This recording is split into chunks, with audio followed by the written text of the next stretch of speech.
Good morning class. मैं सीमा माथुर आज आपको क्लास 8 को सामाजिक एवं राजनीतिक जीवन भाग 3 पुस्तक स्टार्ट करा रही हूँ, जिसका बेटा ये फ्रंट है। ओके, और ये इसकी विषय सूची यानी कि मेन्यू। ठीक है, तो इसमें हम करेंगे बेटा पहले इकाई। देखो, इसमें 5 इकाइयाँ हैं। 5 इकाइयों में 10 चैप्टर हैं, यानी कि 10 अध्याय हैं। अब फर्स्ट चैप्टर क्या है? भारतीय संविधान और धर्मनिरपेक्षता। ठीक है, यानी कि फर्स्ट इकाई है। इसमें फर्स्ट चैप्टर अध्याय क्या होगा? भारतीय संविधान के बारे में पढ़ेंगे, इंडियन कॉन्स्टिट्यूशन के बारे में पढ़ेंगे। और सेकंड में क्या है? धर्मनिरपेक्षता की समझ, यानी कि धर्मों के बारे में, कौन से धर्म है, कैसे क्या है, वो सब उसके बारे में पढ़ेंगे। तो फर्स्ट पढ़ेंगे हम भारतीय संविधान, इंडियन कॉन्स्टिट्यूशन। ये देखो, ठीक है बेटा, ये आपका चैप्टर है, ध्यान से देखें। ये देखो, ये देख लें। किसी देश को संविधान की ज़रूरत क्यों पड़ती है? अब सबसे पहले बेटा क्यों पड़ती है? संविधान ही नहीं होगा तो कोई भाई लिमिट्स नहीं होंगी, कोई पाबंदियाँ नहीं होंगी, ना ही कोई आदर्श होंगे, ना ही हमें रूल रेगुलेशंस का पता चलेगा हमारा क्या है, कितनी कंट्रीज़ हैं, कौन सी क्या बटा हुआ है, किस उसमें कौन सी धाराएँ हैं, कौन से अनुच्छेद हैं, कुछ भी नहीं होगा अगर संविधान नहीं होगा तो। ठीक है, अब ये देखो, ध्यान से देखना बेटा। आदर्शों पर एक साझी समझ विकसित करती है। ठीक है, वो है इसके बारे में। ये इस प्रकार से 1934 में भारतीय राष्ट्रीय कांग्रेस ने संविधान सभा के गठन की मांग को पहली बार अपनी अधिकृत नीति में शामिल किया था। सबसे पहले किसने किया था? भारतीय राष्ट्रीय कांग्रेस ने 1934 में। ठीक है, केवल भारतीयों को लेकर बनने वाली एक स्वतंत्र संविधान सभा की यह मांग दूसरे विश्व युद्ध के दौरान और तेज हो गई थी। जो सेकेंड वर्ल्ड वार हुआ था और फर्स्ट वर्ल्ड वार हुआ था, तो विश्व युद्ध के दौरान तेज़ हो गई थी। कौन से? दूसरे, सेकंड, यानी कि second world war. First world war कब हुआ था बेटा? प्रथम विश्व युद्ध कब हुआ था? देखो, 1914 से 1918। और सेकंड कब हुआ था? 1939 से 1945 तक। ठीक है, अब देखो, 1946 में संविधान सभा का गठन किया गया था। कब किया गया था? दिसंबर 1946 में संविधान सभा का गठन किया गया था। पृष्ठ 2 पर दिए गए चित्र में संविधान सभा के कुछ सदस्यों को दर्शाया गया है। अभी देखेंगे हम, बिल्कुल। दिसंबर 1946 से नवंबर 1949 के बीच संविधान सभा ने स्वतंत्र भारत के लिए नए संविधान का एक प्रारूप तैयार किया। 150 साल के अंग्रेजी हुकूमत के बाद भारतीयों को आखिरकार अपनी नीति और भविष्य तय करने का मौका मिला था। संविधान सभा के सदस्यों ने स्वतंत्रता संघर्ष के उपजे महान आदर्शों को ध्यान में रखते हुए इस काम को गंभीरता से अंजाम दिया। संविधान सभा के कामों के बारे में हम इसी अध्याय में आगे पढ़ेंगे। ठीक है बेटा, और उसमें बगल में दिए गए चित्र में प्रधानमंत्री जवाहरलाल नेहरू संविधान सभा को क्या कर रहे हैं बेटा? संबोधित कर रहे हैं। ठीक है, दिखाई दे रहा आपको अच्छे से? बिल्कुल। अब देखो, एक नेपाल का आता है। नेपाल में लोकतंत्र की जो वो थी, उसके जन संघर्ष कर चुके थे। तो 1990 में फिर उन्होंने लोकतंत्र की स्थापना की और लोकतांत्रिक व्यवस्था 2002 तक यानी 12 साल कायम रही। फिर अक्टूबर 2002 में राजा ज्ञानेंद्र ने गांव में माओवादी संगठनों के बढ़ते प्रभाव को बहाना बनाकर क्या किया था? सेना की मदद से सरकार के विभिन्न कामों को अपने कब्जे में, अपने अंडर ले लिया था। फरवरी 2005 में क्या हुआ? फिर राजा ने शासन की बागडोर पूरी तरह से अपने हाथों में ले ली।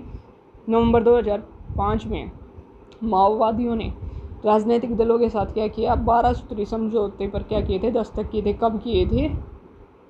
2005 में। ठीक है, इस समझौते से आम लोगों को लोकतंत्र और अमन चैन बहाल होने की उम्मीद दिखाई दे रही थी। लोकतंत्र के लिए चल रहा जन आंदोलन 2006 तक अपने शिखर पर पहुंच चुका था। आंदोलनकारियों ने राजा की ओर से दी गई छोटी मोटी रियायतों को नामंजूर कर दिया था। आखिरकार अप्रैल 2006 में राजा को तृतीय संसद बहाल करके राजनीतिक दलों को सरकार बनाने का मौका देना पड़ा और 2008 में राजतंत्र को खत्म करने के बाद नेपाल लोकतंत्र बन गया था। कब बना था? 2008 में बना था बेटा। 2006 में लोकतंत्र में की मांग को लेकर चलने वाले जनतांत्रिक आंदोलन के ऊपर दृश्य क्या बेटा दिए गए हैं, यानी कि ऊपर वाले चित्रों में दिए गए हैं। अब इसमें यही है, सारा उसी के बारे में है जो मैंने शॉर्ट में अभी ये बताया। ठीक है, अब संविधान सभा का दूसरा उद्देश्य क्या था? इसका उद्देश्य था राजनीतिक व्यवस्था को तय करना, यानी जो नेपाल के पुराने संविधान में कहा गया था कि देश में क्या है बेटा, शासन की बागडोर क्या है, राजा और मंत्रिपरिषद के हाथ में रहेगी। जिन देशों में ने क्या किया था, लोकतांत्रिक शासन पद्धति या राज्य व्यवस्था चुनी थी, जहाँ निर्णय प्रक्रिया के नियम तय करने में संविधान बहुत अहम भूमिका अदा करता है, यानी कि उसने बहुत बड़ी भूमिका निभाई थी। ये सारा उसी के बारे में बेटा, संभावना कैसे नहीं करेंगे, दुरुपयोग नहीं करेंगे, वो सब है। ठीक है, इसको आप देखें आराम से। ठीक है बेटा, इसको आप पढ़ें। अब ये दिया गया है जैसे कि चित्र, नेक्स्ट पेज पे आते हैं हम। अब इसमें देखो एक वर्ड आता है बेटा, लोकतंत्र में संविधान सभा का काम क्या था, बहुत ही महत्वपूर्ण था। तो आगे बढ़ता गया, ताकतवर भी होती है, ठीक है, वो सारी चीज़ें होती गई। अब आता है निरंकुशता। निरंकुशता यानी क्या था बेटा, बहुमत की निरंकुशता का खतरा हर समाज में बना रहता है। अब बहुमत पे ही सरकार होती है, जिसको ज़्यादा अधिक वोट मिलते हैं वही होती है। एक होता है इंटर कम्युनिटी, जिसे अंतर सामुदायिक वर्चस्व कहते हैं, यानी कि यह दबदबा क्या होता है बेटा, समुदाय द्वारा होता है और दूसरे समुदाय के ऊपर होता है। एक समुदाय दूसरे समुदाय पर जब अपना वर्चस्व दिखाता है, यानी कि अपनी पावर दिखाता है, उस पर अपने कार्य थोपता है, वो सब होता है। फिर एक ही समुदाय के भीतर कुछ लोग दूसरों को दबा सकते हैं, जिसे अंतर सामुदायिक वर्चस्व कहते हैं। यानी कि एक ही समुदाय के व्यक्ति जो अमीर होते हैं, जो शक्तिशाली होते हैं, वो जो गरीब होते हैं, जो छोटे होते हैं, निम्न स्तर के होते हैं, उनको दबाते हैं, वो सब होता है। ठीक है, संविधान क्यों होना चाहिए, देखो इसका तीसरा महत्वपूर्ण कारण यह है कि हम खुद को अपने आप से बचा सकें। ठीक है, कहना अजीब सा लगता है, बट इसके बारे में हम वही आगे पढ़ेंगे। ठीक है, संविधान हमें ऐसे फैसले लेने से भी रोकता है जो उन बड़े सिद्धांतों को ठेस पहुंच सकती है, जिनसे देश क्या रखता है बेटा, आस्था रखता है। जैसे कि ठीक है, धर्म वगैरह के मामले, नशा ना होना, फौजी सेशन हो जाना, ये सब। ठीक है, ये देखो आप ध्यान से देखें बिल्कुल। ठीक है, इससे आगे बढ़ते हैं अब आता है बेटा भारतीय संविधान और मुख्य लक्षण, यानी कि इंडियन कॉन्स्टिट्यूशन के मुख्य लक्षण पढ़ेंगे। ठीक है, अब बीच में इस दियाले आते आते क्या हो गया था, भारतीय राष्ट्रीय कांग्रेस के कई दशक पुराना हो चुका था। स्वतंत्रता संघर्ष के दौरान क्या होता, राष्ट्रवादियों ने इस बात पर काफ़ी विचार किया था कि स्वतंत्र भारत के लिए किस तरह का होना चाहिए, भारतीय संविधान कैसा होना चाहिए। आपस में विचार विमर्श कर रहे थे। भारतीयों के सामने इतना ज़रूर स्पष्ट कर दिया गया था कि स्वतंत्र भारत को एक लोकतांत्रिक देश होना चाहिए, यानी कि इसमें लोगों का शासन होना चाहिए, किसी राजा या किसी और का नहीं। ठीक है बेटा, ये 300 लोगों ने योगदान दिया था इसमें, और 1946 में गठित की गई थी संविधान सभा के सदस्य थे। भावी संविधान के निर्माण के लिए अगले 3 साल तक संविधान सभा की बैठकें होती रहेगी। परिणाम कुछ निकला नहीं है, ऐसे ही भाई बैठ के फिर सबसे पहले ये देखो। ठीक है, अब सबसे पहले देखो, बाबा साहिब डॉक्टर अंबेडकर को भारतीय संविधान का जनक कहा जाता है, ये सभी को पता है। इन्होंने क्या किया था, बहुत महत्वपूर्ण भूमिका निभाई थी। देखो, डॉक्टर अंबेडकर का विश्वास था कि संविधान सभा में उनकी हिस्सेदारी से अनुसूचित जातियों को संविधान के प्रारूप में कुछ सुरक्षात्मक व्यवस्था मिली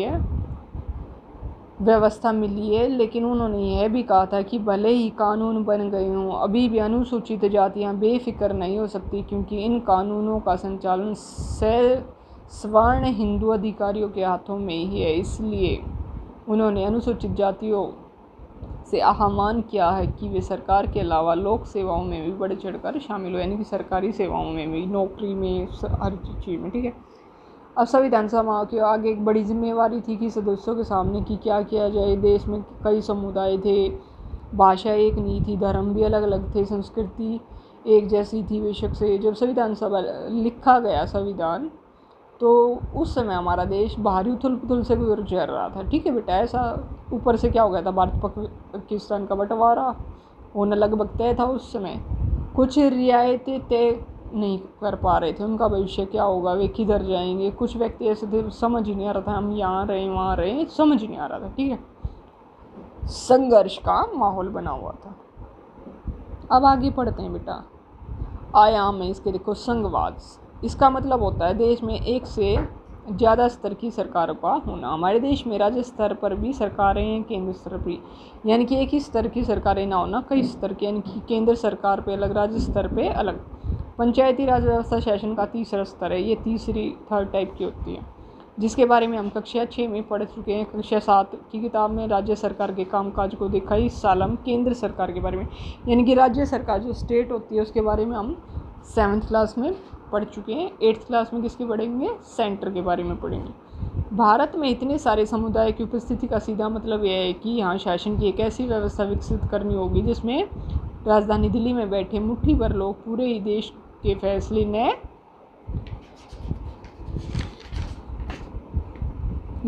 लेने लगे। ठीक है, ये देखिए, ये सारा था। फिर केंद्र सरकार द्वारा बनाए गए कानूनों को मानना पड़ता था। उसके कार्य क्षेत्र के अंदर जो कार्य आते थे उन्हें देखना पड़ता था। केंद्रीय सरकार के प्रतिनिधि नहीं होते थे, ठीक है, संघवाद में वो सब था। सरकारों द्वारा बनाए गए कानून और नीतियों भारत के जो लोग थे उनके अंतर्गत कार्य करते थे वो सब। अब सेकंड पार्ट पढ़ेंगे, संसदीय शासन पद्धति। इसमें क्या था बेटा? इसमें ये था कि सरकार के सभी स्तरों पर प्रतिनिधियों का चुनाव लोग खुद करेंगे, यानी कि जनता ही उनका चुनाव करेगी। संविधान अपने सभी वयस्क नागरिकों को वोट डालने का अधिकार देता है। इसमें जो होता है 18 साल से ऊपर सभी, यानी कि वो देते हैं और संविधान की रचना कर सकते हैं। ठीक है, ये देखें आगे। इन्होंने योग्य बना दिया था और क्या किया था इन्होंने? सार्वभौमिक मताधिकार का मतलब मैंने बता दिया था आपको, लेकिन मैं एक बार 7th क्लास में समझाया। 7th क्लास की क्लास को देखिए तो इसमें क्या होता है, जो भी 18 साल से व्यक्ति ऊपर होते हैं, जिनकी एज हो चुकी है, उन्हें क्या है, मतदान करने का अधिकार होता है। और इसके अलावा हर व्यक्ति खुद चुनाव भी लड़ सकता है, चाहे उसकी सामाजिक पृष्ठभूमि कैसी भी हो, क्यों ना हो, गरीब हो, अमीर हो, कैसा भी हो, किसी जाति से हो, ठीक है, किसी धर्म से हो। ये प्रतिनिधि जनता के प्रति क्या जवाबदेह होते हैं और लोकतांत्रिक कार्य पद्धति में प्रतिनिधित्व महत्वपूर्ण होता है। ठीक है, अब होता है शक्तियों का बंटवारा। शक्तियाँ 3 टाइप से बांटी गई है, विधायिका, कार्यपालिका और न्यायपालिका। ठीक है, 3 जो संविधान ने बांटी हैं 3 प्रकार से बांटी गई हैं। हमारे निर्वाचित प्रतिनिधि होते हैं। कार्यपालिका ऐसे लोगों का समूह है जो कानूनों को लागू करने, शासन चलाने का काम देखते हैं। न्यायालयों की व्यवस्था न्यायपालिका कहा जाता है, जिसके बारे में इस पुस्तक की इकाई 3 में पढ़ेंगे। सरकार की किसी भी शाखा द्वारा सत्ता के दुरुपयोग को रोकने के लिए प्रावधान दिया गया है कि सभी अंगों की शक्तियाँ एक दूसरे से अलग होगी। शक्तियों के इस बंटवारे के आधार पर प्रत्येक अंग दूसरे अंग पर अंकुश नहीं रखेगा। ठीक है, इस तरह तीनों के बीच सत्ता का संतुलन, यानी कि एक दूसरे पर ये नहीं कि ये कार्य आप करोगे तो ये मैं नहीं करूँगा, मैं ये करूँगा तो आप ये करोगे तब होगा, ऐसा नहीं है। तीनों स्वतंत्र रूप से, यानी कि अपनी मर्जी से हितों को, व्यक्तियों के हितों को देखते हुए कार्य करेंगे। सभी विधानसभा के सदस्यों को भय था कि कहीं कार्यपालिका इतनी ताकतवर ना हो जाए कि विधायिका के प्रति अपने दायित्वों की अपेक्षा करने लगे। इस आकांक्षा को ध्यान में रखते हुए सभा ने ऐसे कई प्रावधानों को संविधान में शामिल किया जिनके जरिए शासन की कार्यकारी शाखा द्वारा की जाने वाली कार्यवाहियों को सीमित और नियंत्रित किया जा सके। ठीक है बेटा, अब ये एक राज्य शब्द के बारे में, संप्रभु। ठीक है, इस अध्याय में राज्य शब्द अक्सर इस्तेमाल किया गया। ध्यान रखिए, इसका मतलब राज्य सरकारों से नहीं है। जब हम राज्य का शब्द का इस्तेमाल करते हैं तो हमें उसे सरकार के भिन्न अर्थ में लेते हैं, यानी कि सरकार की जिम्मेदारी होती है कानून बनाना, लागू करना, लेकिन चुनाव के जरिए सरकार बदल सकती है। पर राज्य एक ऐसी राजनीतिक संस्था होती है जो निश्चित भूभाग में रहने वाले संप्रभु लोगों का प्रतिनिधित्व करती है। इस आधार पर हम भारतीय राज्य, नेपाली राज्य आदि की भी बात कर सकते हैं, जिसकी हमने नेपाल किया जो पढ़ा था बेटा अभी। भारतीय राज्य की एक लोकतांत्रिक सरकार है। सरकार राज्य का एक हिस्सा होती है, बिल्कुल होती है बेटा। राज्य का मतलब सरकार से कहीं ज़्यादा व्यापक होता है, उससे बहुत बड़ा होता है, यानी कि उसे सरकार के स्थान पर इस्तेमाल नहीं किया जा सकता, यानी कि एक चीज़ को दूसरे स्थान पे हम नहीं चेंज कर सकते। अब आते हैं मौलिक अधिकार, फंडामेंटल राइट्स। कितने होते हैं? ये देखो बेटा 6 होते हैं, पहले 7 थे, एक को हटा दिया गया था, अब 6 हैं। अब पहले यही पढ़ लेते हैं। देखो, एक तो मौलिक अधिकारों वाला खंड भारतीय संविधान की अंतरात्मा भी कहलाता है। ठीक है बेटा, इसमें ये सभी होंगे, कौन सा अधिकार किसके बारे में दिया गया, ये सारी मैं पढ़ा देती हूँ। ठीक है, एक होता है समानता का अधिकार। देखो, कानून की नज़र में सभी लोग क्या हैं, समान होते हैं। समान समझता है वो, चाहे गरीब हो, अमीर हो, कैसा व्यक्ति हो। ठीक है, इसका मतलब ये है कि सभी लोगों को देश की का कानून बराबर सुरक्षा प्रदान करेगा। इस अधिकार में यह भी कहा गया है कि धर्म, जाति या लिंग के आधार पर किसी भी नागरिक के साथ भेदभाव नहीं किया जा सकता। खेल के मैदान, होटल, दुकान, सार्वजनिक स्थानों, चाहे कहीं भी हो, ठीक है, सारा जगह क्या बेटा बराबर का उसे क्या बेटा अधिकार दिया गया है। ठीक है, नेक्स्ट आता है स्वतंत्रता का अधिकार। यानी कि इस अधिकार के अंतर्गत अभिव्यक्ति और भाषण की स्वतंत्रता का, सभा संगठन बनाने की, देश के किसी भी भाग में आने जाने की, रहने की, व्यवसाय करने की, कारोबार वगैरह करने की, ठीक है, वो सब उसे अधिकार है। शोषण के विरुद्ध अधिकार, संविधान का कहा गया है कि मानव व्यापार, जबर या श्रम और 14 वर्ष से कम उम्र के बच्चों से मजदूरी कराना अपराध है। इनकी इसमें आता है कि शोषण के विरुद्ध होता है, कोई भी ज़बरदस्ती से 14 साल से जो हमारे कम बच्चे होते हैं उनसे कोई कार्य कराता है, ठीक है बेटा, बर्तन वगैरह कहीं होटल में उनसे काम कराया जाता है, उनके अगेंस्ट वो जा सकता है, ठीक है। धार्मिक स्वतंत्रता का अधिकार, उसमें क्या होता है, यानी कि सभी व्यक्तियों को अपने अनुसार किसी भी धर्म को मानना, चाहे वो उस धर्म को मान सकता है, उस पर कोई पाबंदी नहीं है, प्रचार प्रसार कर सकता है अपने धर्म का, ज़रूरी नहीं है दूसरों का करे, ठीक है, दूसरे धर्म को माने, ये सब है। सांस्कृतिक और शैक्षणिक अधिकार है, इसमें कहा गया है कि कोई भी धार्मिक, भाषाई, अल्पसंख्यक समुदाय अपनी संस्कृति की रक्षा और विकास के लिए अपने अपने शैक्षणिक संस्थान खोल सकता है। जैसे चाहूँ तो मैं अपना स्कूल खोल सकती हूँ, फिर कॉलेज, ठीक है, यानी कि मर्जी है, ठीक है, लेकिन उसके लिए कुछ क्वालिफिकेशंस होती हैं, ठीक है बेटा, कुछ।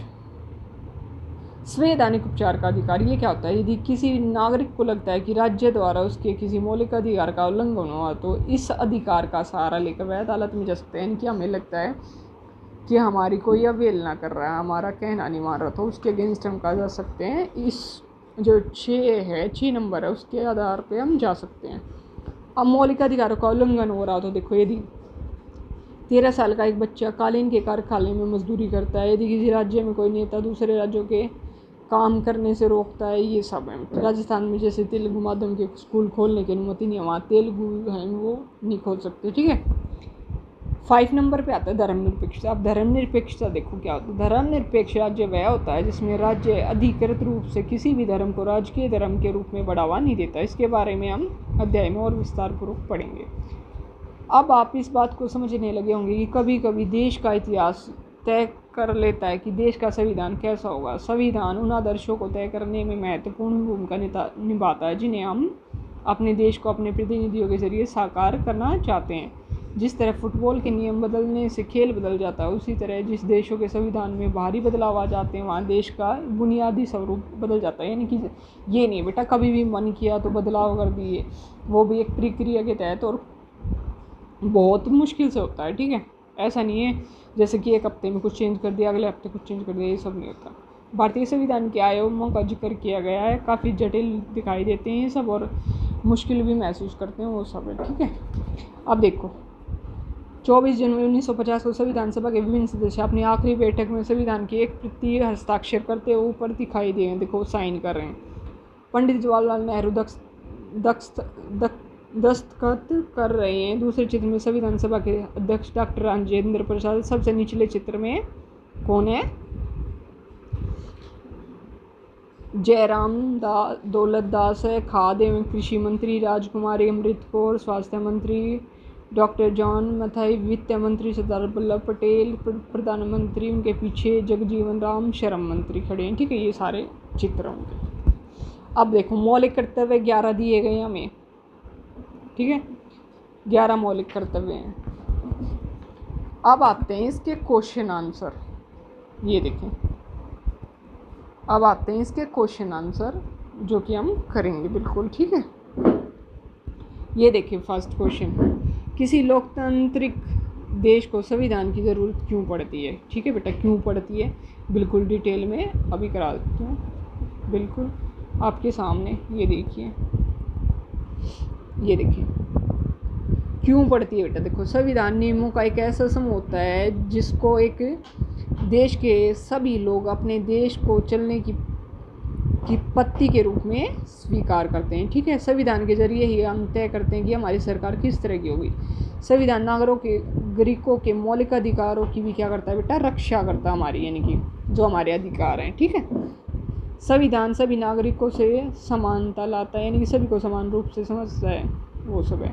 अब सेकंड में देखो अंतरिम संविधान हुई थी 2007 में, जैसे कि, ठीक है, वो सब दिया गया।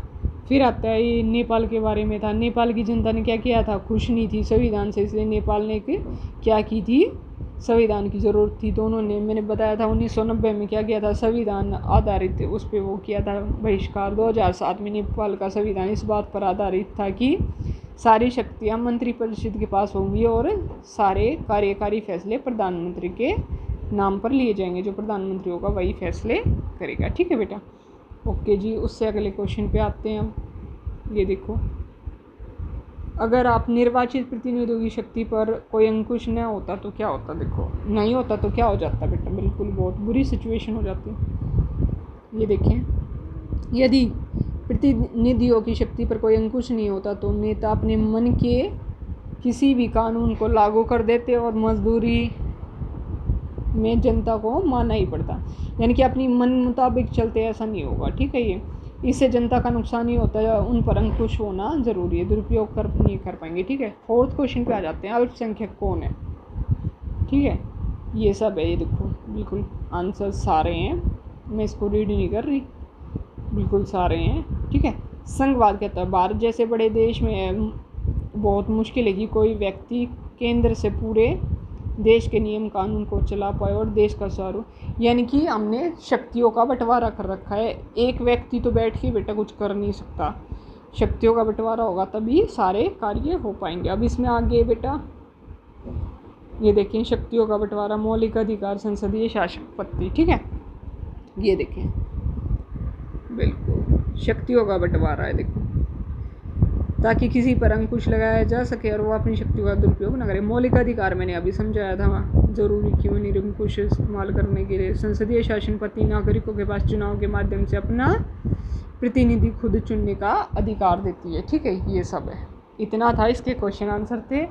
और ये है इसमें बेटा शब्द संकलन, ये भी बिल्कुल याद करें, आपके लिए इम्पोर्टेंट है। अपनी नोटबुक में लिखें इन्हें बिल्कुल से। ठीक है, जो भी है। ठीक है, तो ये हमारा क्या था, इंडियन कॉन्स्टिट्यूशन था। इसमें इससे ज़्यादा कुछ नहीं आएगा आपके पेपर में। क्वेश्चन आंसर मैंने सारे करा दिए हैं। ये हमारी बुक है। और बेटा आप चाहते हैं कि मैं आपको SST का आगे भी कराती रहूँ तो वो प्लीज़ कमेंट बॉक्स में कमेंट कीजिएगा। ठीक है, और मेरी वीडियो आपको कैसे लगी ये भी बताइएगा। ठीक है, मैसेज करके। ओके, फिर आज की क्लास हम यहीं समाप्त करते हैं। नेक्स्ट क्लास में इस बुक का हम क्या करेंगे बेटा, सेकंड चैप्टर करेंगे। ओके।